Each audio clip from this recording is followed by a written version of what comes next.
welcome to His Excellency Antonio Guterres, the United Nations Secretary General, on his maiden visit to Nigeria.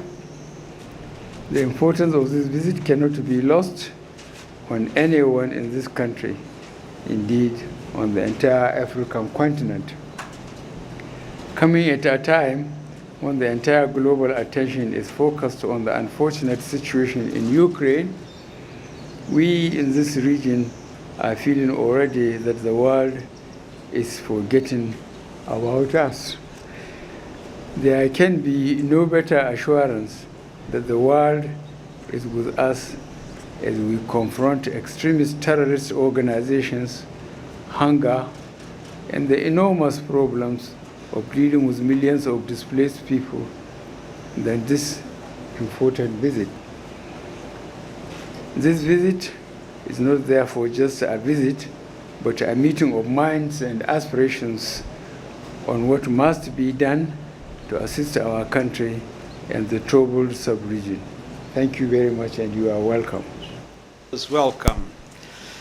And I'm profoundly grateful to the government of Nigeria and to all those who helped make this visit possible at the end of the period linked to the Eid, and for allowing me to share in this special time. This is a visit of solidarity with all Nigerians, but particularly with the victims of terrorism that I also met, that I yesterday met in Borno. I'd also hope that it will be part of my annual solidarity visit for Ramadan, in which I will join the fast. For the last 2 years, COVID-19 has prevented me from carrying on this annual tradition, which dates back to my time as High Commissioner of Refugees and now as Secretary General.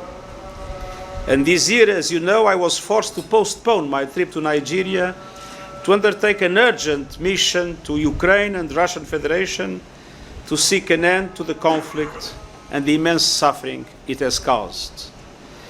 But Ramadan's timeless message of renewal and hope is one that I carried in my heart throughout my mission. Yesterday, I had the opportunity to visit Borno State.